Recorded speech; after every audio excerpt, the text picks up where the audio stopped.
Welcome into Game Night. I am Derek Forrest. We've got a big show today because it is All-Star Week in Major League Baseball. So we are going to be talking all things baseball pretty much throughout the entire show.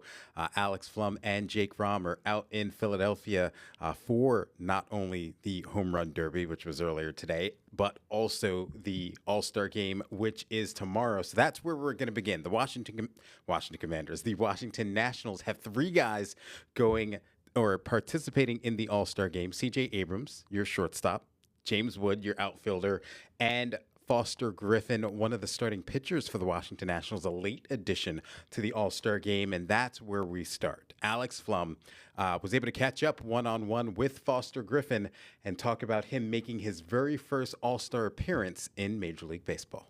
Foster, first off, congratulations being named an All-Star. Second time in your career. I know you were an All-Star in Japan last year, but first to MLB All-Star. What does this week mean to you just to be here and a part of this? It's super special. I think my time in Japan was great. I got, like you said, to be an All-Star there, and then to be an All-Star here in the major leagues is pretty cool bucket list things I get to check off. I know you dealt with some adversity earlier in your career, had injuries and things like that, but you made your way back to the MLB. The Nats taking a chance on you this year. What does the Nats giving you this opportunity here mean to you and helping you get to this point? Yeah, it means the world, right? They gave me that opportunity and put some faith in me to come and take a spot in the rotation. And, I wanted to take it and run with it. And I feel like so far I've been able to do that and try and just, pitch good games for the Nats and give them as much chances to win as I can. And I know this was a last-minute addition for you, so I think you had to change some plans. Can you tell me about that? I did, yeah. We had some plans to go to the beach and have a couple days off and enjoy some family time, but we quickly pivoted to Philadelphia and had some family time here, so it'll be great. What, you guys gotten to do anything special here these last couple days? We got in late last night, and here we are today, so I think a lot of it will just be centered around the events going on here. Your family, how many kids do you have? I have two daughters. Two daughters. And how old are they? 3 and 7 months. So your 3-year-old might remember this one day. So for her to be here and see you doing this, and for your 7-month-old to one day see this, what does it mean to you to do this with them here? Yeah, it's super special, but I mean, more than anything, I'm just dad, right? I'm just dad to them, and that's kind of what I want to be anyways. This is just something that I do, and they get to come experience as well, but it'll be a special week to look back on. And then being here with James and CJ, how cool is that? Just the three of you, and I know some people thought Luis should have been here too, but you guys to all enjoy this together. Agreed. Yeah, I think Louis should definitely have a shot to be here. But James and Woody, they speak for themselves, right? Their stats speak for themselves. They're great people as well. They put on a great year, great first half, and I'm excited to watch them go the rest of the way as well. And finally, when you get out on that field, I know you proved a lot already this year, but what do you want to go prove out there Tuesday night? Yeah, I just like to have a lot of fun. I like to have fun with it. It's a unique experience, and just, try and just do my best and see what happens. All right, that was Foster Griffin, the starting pitcher for the Washington Nationals. He should be in the game on Tuesday night, but how did he get there? 10-2 so far on the season for the Washington Nationals, a 2.77 ERA. He also has 109 strikeouts with just over 110 innings pitched for Washington. So doing an outstanding job so far with that starting rotation. We know how the bullpen sits for the Washington Nationals, but at least the starting rotation and Foster Griffin doing an outstanding job. But we can't talk about the Washington Nationals without talking about the Baltimore Ravens and who made it for the Baltimore Orioles and who made the All-Star game for the Orioles as well. And that, of course, is catcher Adley Rutschman. He's having an outstanding season so far as well. Batting .253 with 8 home runs and 47 RBI, but he's got a .763 OPS and an OPS plus of 114. And our Jake Rom caught up with Adley. Adley, this is your third All-Star game appearance, All-Star break and everything like that. Just third time around. Do you change the routine at all this week? I mean, it's I'm trying to enjoy it as much as I can. It's cool to see like some guys went to Oregon State with, Rass and Bazana. So fun to catch up with them and just like get to talk with new guys I haven't really had a chance to talk with before. So to me, that's like my biggest thing is I want to talk to as many people, just have fun. What all do you take away from a week like this? I know you guys get a couple of days off after the All-Star festivities, but you kind of talked a little bit about talking to a bunch of people, but what do you take away the most from a week like this in the All-Star break? I think just it's the whole experience, right? It's the doing all of this stuff, being together with guys you normally aren't with, and MLB just does such a great job with, like, from the hotel to the field to, like, everything. It's just such a cool experience to be a part of, and so I was really excited when my name got called. So very fortunate to be here. And I think you competed in a home run derby before, right? The rule change, I don't know what it was when you did it, because it feels like it changes a lot, but what do you think of the rule change, and who do you think you got tonight? Got to be honest, I have no idea what the rule changes are. So, I was like, I'm not in the home run derby, and I don't know what the rule changes are, but I'll be excited to watch it, whatever it is. Your team, after the All-Star break, how can the O's get back into contention and have a better second half? I think for us, it's just we gotta play clean baseball. We have all the tools from pitching to our hitters. Like, we have a ton of talent, and so it's just playing clean baseball and just going on a run. We got to win ball games, and I think our team is built to be able to do it. We just got to go out and do it. So. And for you, first half assessment of yourself, what do you want to change the second half to maybe have a better, or at least consistent down the stretch? For me, it's about compartmentalizing, just trying to win days, trying to win at bats, trying to win pitches, and looking up at the end of the day and saying, like, all right, I controlled the controllables, and the results will be what they are. And of course, with the All-Star game in Philadelphia, we have to talk about public enemy number one, at least here in the district, as Bryce Harper makes another All-Star game, his 9th All-Star appearance for a guy who was drafted and played here with the Washington Nationals. And we all know how that departure, how fans felt about his departure when he went to Philly. But you're able to catch up with Bryce Harper, and he talks about playing in another All-Star game. I got a long time to play, a long time to go. I'm going to enjoy it, obviously, every step of the way. I think the reflection is more of, just trying to enjoy each All-Star game, because you never know when it's going to be your last one or, anything else. So, again, I hope all the young guys really enjoy it, because, it goes really quick. I can't even think about, being there at 19 years old in Kansas City, and then being here at 33 years old in Philly, being a Philadelphia Philly. It's pretty incredible. So, like you said, expectations, were always high from the time I was 10 years old, and now being here in front of everybody, it's pretty cool. Maybe what is the appreciation for DC as well as Philly? Yeah, I mean, obviously there was a lot of success that we had in DC. Mike Rizzo did a great job building that club, kind of with the hands tied behind his back sometimes, right? Making moves, making trades when he needed to or when he could. So we had a lot of success there. Obviously they went into 19. I was super pumped for those guys. It's funny to hear Nats fans yell at me and say, hey, you don't have a ring yet. We have one, blah, blah, blah. But I couldn't be more happy for the guys that I played with that got them, right? I mean, Trey's one of those guys, obviously, and he's one of my best friends.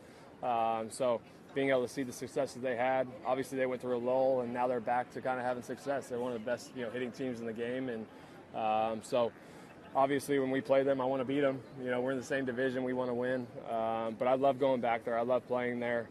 I love getting booed there, to tell you the truth. It happened to Jason Worth coming back here as well. So I understand fan bases. I understand what they're going to be like and all that. But I had fun there. I had success there as well. But it's built me to be a different player here in Philly as well. So. All right, coming up on the show, we're going to hear from 2 more former Nationals, one who had a short stint here in Kyle Schwarber and one who helped win a World Series in Juan Soto. That's coming up next on Game Night.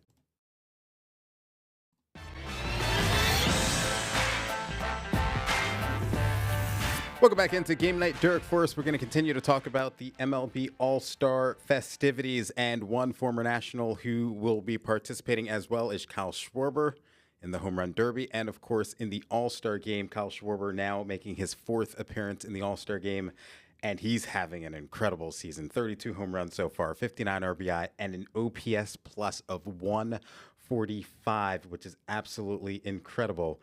And we're going to hear from him as he talks about this coming week.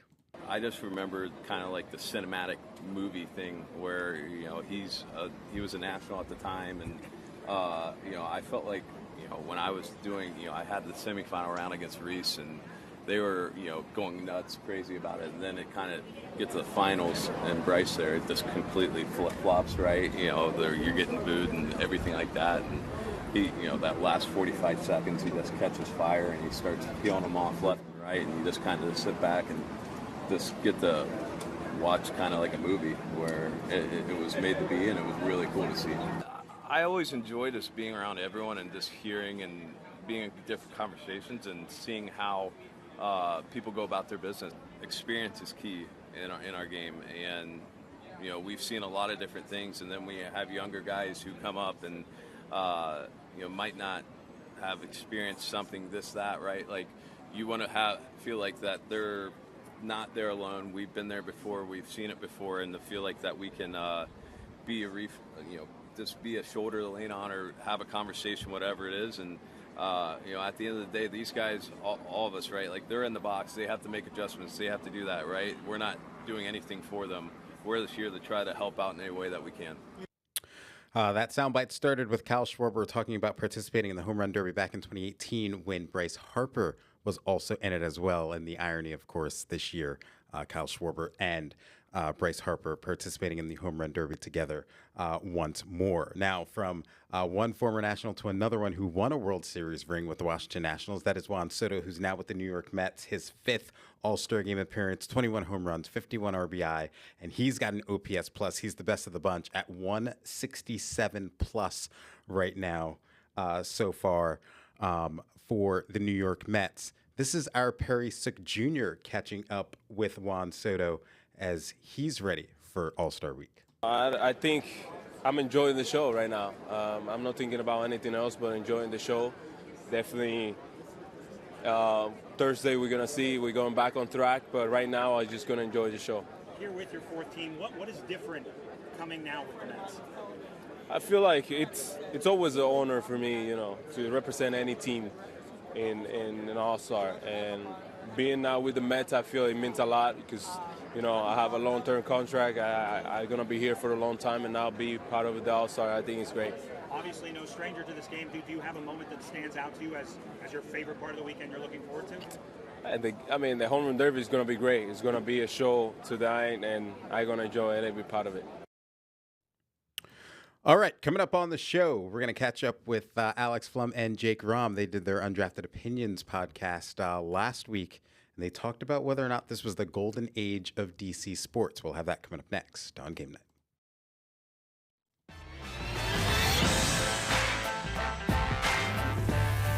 Welcome back into Game Night. Derek Forrest here. Last week, Jake Rom and Alex Flum, they sat down for their Undrafted Opinions podcast, and they talked about whether or not this was the golden age of DC sports. Take a listen. Watch this video right here with me, okay? We got Jaden Daniels, all right? He's due for a bounce back year. The Wizards just drafted A.J. DiBonsa, right? #1 pick. Yep. To pair him with Trae Young. All-star. Sonia Citron, Kiki Uriafin, both back-to-back All-Star appearances for the Washington Mystics. Trinity Rodman, the best women's soccer player in the world right now, is here in Washington, leading the Washington Spirit. At least the richest. Yeah, at least the richest. Alex Ovechkin Talk about the best. is coming back for another year, the greatest goal scorer in the history of hockey.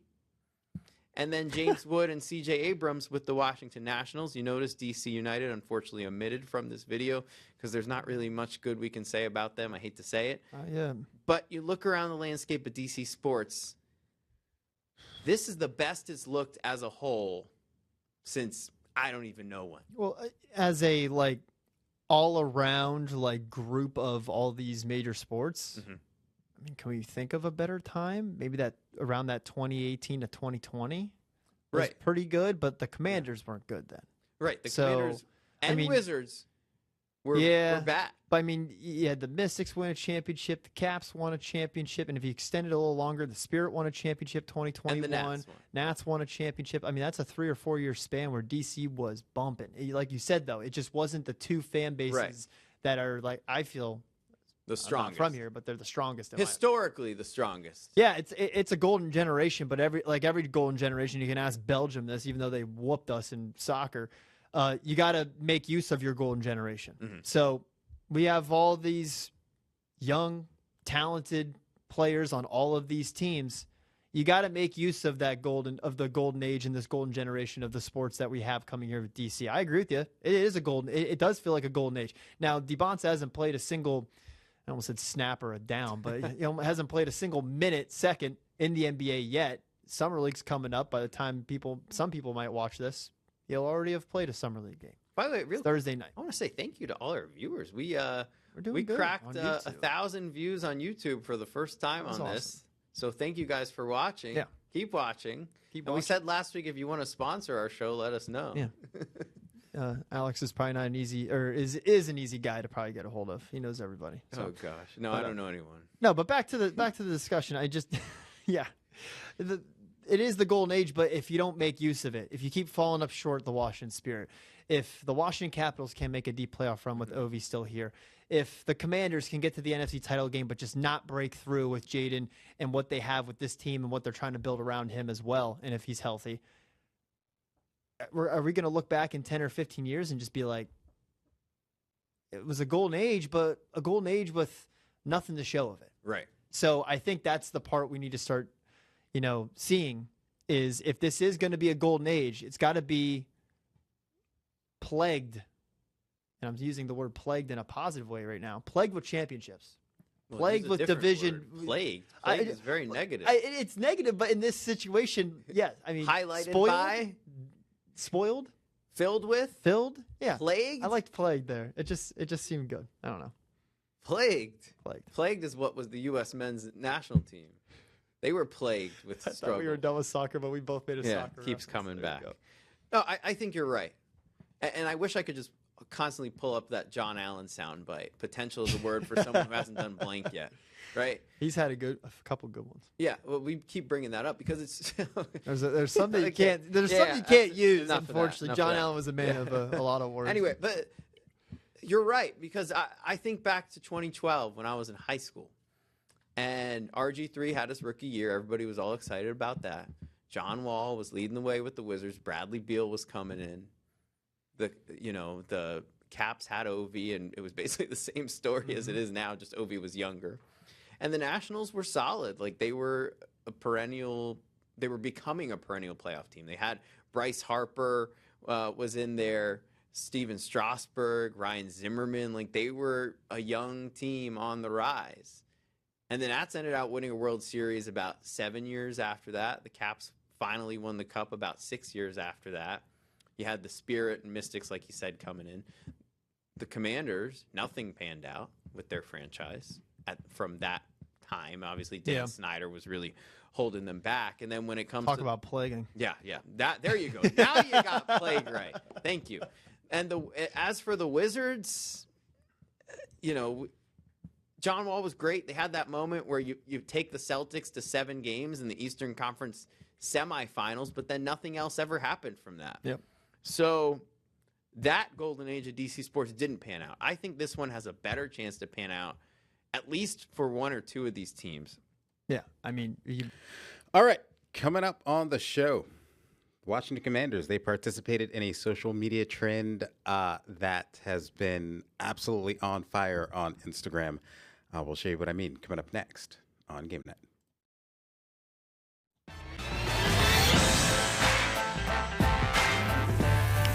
Welcome back into Game Night. We're going to close out the show by showing you one social media trend that's been on fire on Instagram. I've seen it a couple of months ago. This group of 8 guys used to do this all the time, but now it's caught on with a lot of creators in the Washington Commanders earlier today with their own version of the stopwatch challenge. Here it is. For me? All right, bet.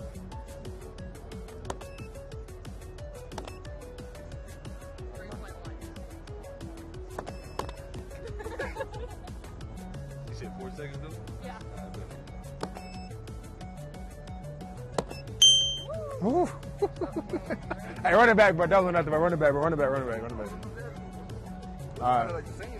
Nah, I was at 3-1. 6 seconds. All right.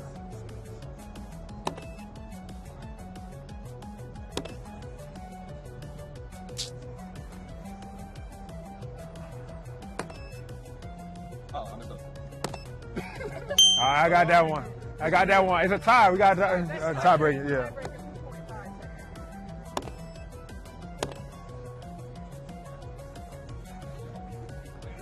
Go ahead. I know I won. Yep.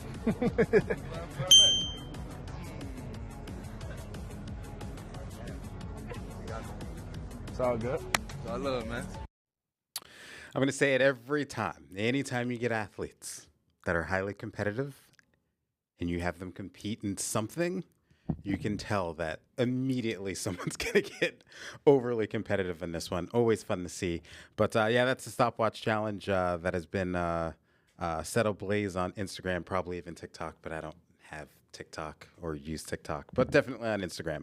But anyways, tomorrow we are going to have more coverage from the All-Star game. Again, Alex and Jake are in Philly for that. 3 Washington Nationals participating in the game. C.J. Abrams, James Wood, and Foster Griffin as well. And of course, for Baltimore, we've got Adley Rutschman behind the dish for the American League. But that is going to do it for another edition of Game Night for Jake Rom and for Alex Flum, who are out in Philly.